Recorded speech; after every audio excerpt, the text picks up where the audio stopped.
Olha, a semana no Congresso, ao que tudo indica, não vai ser tão quente. Mas algumas votações importantes para o governo vão acontecer, além de audiências. Uma delas pode contar com a presença da ministra do Meio Ambiente, Marina Silva. E agora eu estou com Camila Xavier, a nossa repórter, que vai nos contar o que esperar dessa semana mais fria, essa semana pós-São João, véspera de recesso parlamentar. Camila, vai ser realmente fria ou pode surpreender, como na semana passada, que a gente achava que ia ser fria e você acabou tendo que ficar o dia inteiro no Congresso acompanhando tudo que o Hugo Mota decidiu votar no dia? Bom dia, Rafa. É isso. Ao que tudo indica, não vai ser uma semana tão movimentada, mas sempre pode surpreender. É o que tem acontecido nas últimas semanas.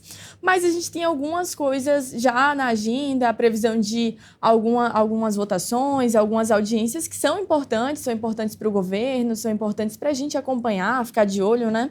A Comissão de Segurança Pública e Combate ao Crime Organizado da Câmara dos Deputados prevê a realização de uma audiência pública amanhã, na terça-feira, dia 1º, para discutir a questão da PEC da segurança pública, essa PEC que é tão importante para o Ministério da Justiça e Segurança Pública do governo, é uma PEC que vem sendo defendida pelo ministro Lewandowski, que vem enfrentando resistência no Congresso.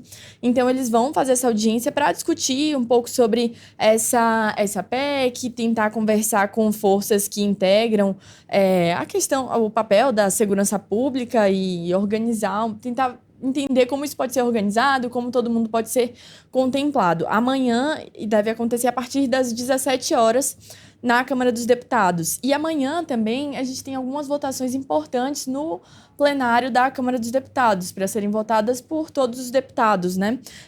Primeiro tem a medida provisória 1.299 de 2025, que abre um crédito extraordinário para o governo de 520 milhões, para que o governo possa usar em ações emergenciais, ações do Ministério do Desenvolvimento Regional, para a questão de defesa civil, enfim, acidentes e outras coisas, enfim, outros... A gente já está vendo em Porto Alegre, infelizmente, no sul, Rio Grande do Sul como um todo. Outros acontecimentos, né, que exigem uma ação emergencial do governo. Além disso, os deputados também podem votar o pedido de urgência de um projeto que já passou pelo Senado, que é o projeto de Lei Complementar 41 de 2019, que prevê a reavaliação periódica dos impactos dos incentivos fiscais. Esse tema que vem sendo discutido em meio a essa questão do IOF, a Câmara dos Deputados vem defendendo a revisão dos incentivos fiscais, que dão benefícios, né, fiscais para empresas.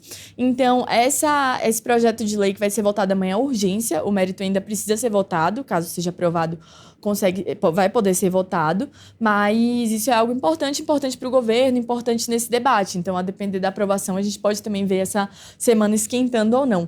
Na quarta-feira, também tem essa audiência pública que está prevista com a ministra do Meio Ambiente, Marina Silva, que deve acontecer às 10h30.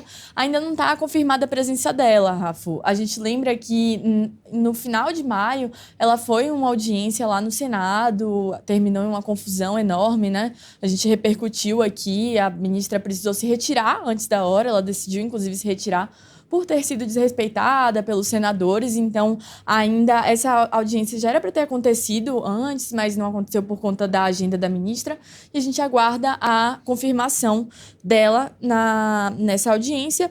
E também na quarta-feira, dia 2, acontece uma outra audiência que debate sobre a regulamentação das redes sociais, um tema que vem em debate recentemente, sobretudo pela votação que aconteceu no STF, né, que declarou a inconstitucionalidade do artigo 19 do Marco Civil, a inconstitucionalidade parcial, exato. E esse debate é bastante importante porque o próprio STF falou que regulamentou essa questão, que decidiu sobre essa questão, mas que isso vale até o Congresso decidir sobre uma regulamentação, de fato, desse assunto. Então, a gente vendo o Congresso debater e avançar nesse tema é importante por conta disso. A princípio, são esses os temas, os debates mais relevantes que a gente deve ver nessa semana. Deve mudar também, como a gente sempre vê um tema ou outro surgindo. E amanhã também tem algo importante, Rafa, que é, na verdade, na Polícia Federal, o depoimento do ex-presidente Jair Bolsonaro, do seu ex-advogado e ex-assessor, o Fábio Weingarten, e também do seu atual advogado, Paulo Cunha. Eles vão depor sobre essa questão de uma possível interferência do ex-presidente nas investigações, né, sobre trama golpista e outras questões. Então, amanhã a gente vai acompanhar isso, ver do o ladinho, que... vamos ficar no sol, mas se bem que, né, o sol tá tão frio que é bom que vamos ficar ali embaixo esperando. Exatamente. E isso acontece em meio a já um avanço no julgamento da trama golpista, né, no STF. O ministro Alexandre de Moraes abriu prazo para as alegações finais, que são essas últimas considerações da defesa, da acusação. Então, a PGR, que é a acusação, a Procuradoria-Geral da República, tem 15 dias para apresentar suas considerações finais. Depois disso, mais 15 dias para o Mauro Cid, que é o delator nesse caso. Então, ele tem esse prazo especial por ter fechado esse acordo de delação premiada. E depois disso, a defesa, tanto do ex-presidente Jair Bolsonaro como dos outros réus, tem mais 15 dias para apresentar essas suas considerações finais. Então, a expectativa até que o início ali, as primeiras semanas de agosto, esse prazo seja encerrado e a gente veja mais um avanço nesse processo da trama golpista. Camila, vou aproveitar você aqui, porque a nossa manchete atual é: